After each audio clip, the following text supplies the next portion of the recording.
Good morning and welcome to Radio Friends on Thursday, October the 10th. John Howe is with us. I look down here and I see under John Howe's name it says Financial Smarts. Well, I hope I haven't oversold myself there. Financial anyway, Smart.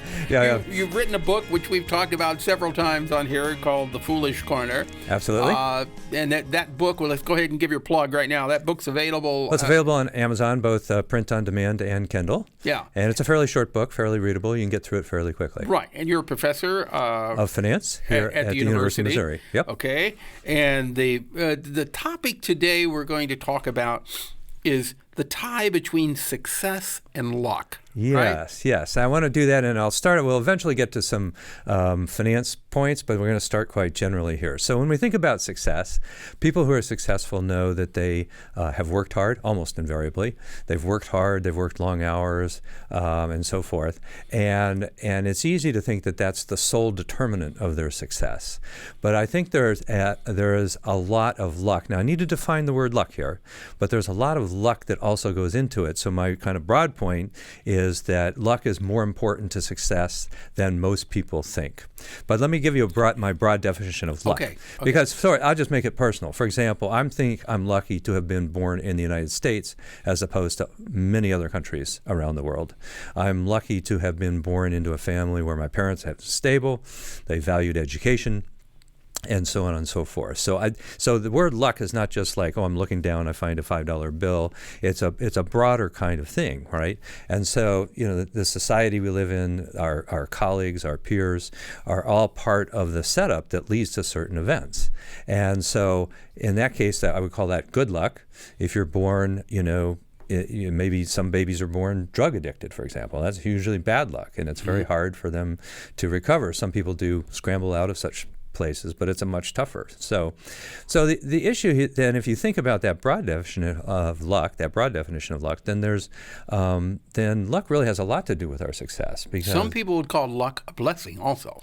Yep. They say, you said I was lucky to be born in the United States. Some people say you were blessed to be born in the United States. Absolutely, yeah. And so I consider, since I didn't control that, I put that in the luck category. Okay.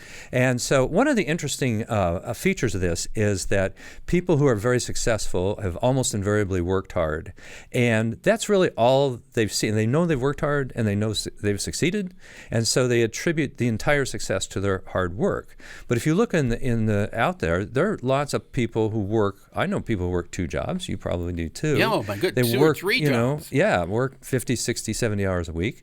They're working hard, but they don't have the success, let's say financial success, and something easier to measure. So it's not just hard work that does it.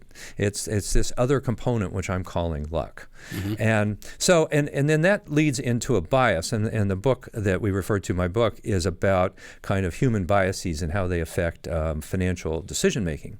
And there is a bias called the self-attribution bias. And it goes like this. This should sound familiar, I think, to your listeners and your readers. Self-attribution bias basically says all the good things that happen in my life because of my skill, because I'm smart, because I'm whatever. And all the bad things that happen in my life, because of somebody else. That was forces outside of my control. Yeah. Right? Yeah. Right? So I've heard that many times. Right, absolutely. That's a very human thing. It's called the self-attribution. It's what do you attribute to yourself? Basically, you attribute the good things, and the other things like, who knew that company was going to happen? So that happens, though. Now, if we can kind of come down from the general success of life, because success you can define in lots of ways. But if you just come down to the financial dimension, self-attribution bias is like I buy a stock and it goes up, and I go, oh, I must be a very gifted stock picker, right? When in fact, maybe it's a period where most every stock is going up, you know? Right. And there's an old Wall Street saying, never confuse a bull market with brains. I mean, an up market with being smart. And then, of course, if the stock goes down, it's like, well, nobody could have known that CEO was, confiscating money, right? So that's the self-attribution bias. And then the way it kind of finally plays out to final results is it can lead to overconfidence, which is something that in the financial realm, or perhaps in other realms as well. And this is something we've talked about in the past, and overconfidence is pretty self-explanatory. But if you're a self-confident, overly confident investor, you trade stocks a lot because you think, for example, you're a very skilled stock picker. And the problem with, if you trade, the evidence on this is very clear. If you trade actively, you're actually going to underperform what you would have made in just a broad index if you fund. just let it go. Yep, if you let it go. We've talked about that many times. Yep. I mean, just broad index fund, low expense ratio. Go find something else to do. Start your own business, whatever, right? But you're not going to beat the pros at picking stocks. But since we're human, and I happen to pick some stocks that went up, man, I think I'm pretty good. I'm going to take more time at this, right? And I'm going to start trading, and I generate those commissions and short-term capital gains, which are taxed more heavily than long-term capital gains. All kinds of bad financial decisions. Sometimes if you just let things go, and play out the way it's going to, you come out better. And there are a number of books on Zen and the art of investing, and that kind of letting it go is a very Zen kind of idea, right? Yeah. It's like, it's just a broad, broad. But you were talking about success and luck, and I think this is my own personal view, is we can make our own luck by thinking positive.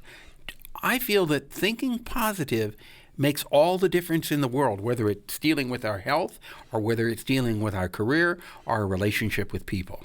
Absolutely. I mean, I think your mindset has a lot to do with, first of all, what opportunities you pay attention to. Mm-hmm. I think if you're thinking positively, you're thinking, something's good going to happen here, and maybe you see an opportunity that you wouldn't have had if you weren't thinking positively, and so forth. And by the way, there's a branch of psychology called positive psychology, and it says that people that engage in self-attribution bias are actually happier because, of course, they think highly of themselves and so forth. But back to your point, I think your mindset has a lot to do with things. I know it. And I think of it as perceptions of opportunities. And is this going to work and so forth? Right. Think positive. I told you that we're just about out of time. Sure. But ever since I was a kid, 7, 8 years old, my dream was to always do a television show. Now, what are the chances of being able to do a television show?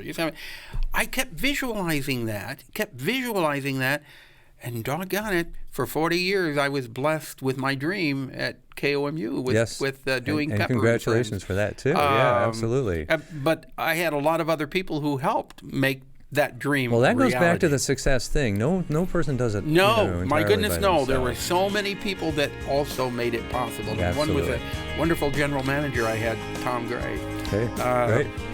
But anyway, if your book is available on Amazon. That is correct. And it's called The Foolish Corner. A lot of good information. John, it's always a pleasure to chat with you. Thank you for having me. All right. Tomorrow, Barbara Buffalo will be on, and will you come back again and visit with us? Absolutely. Okay. That would be great fun. Pepper P, Missouri.edu. Bye-bye.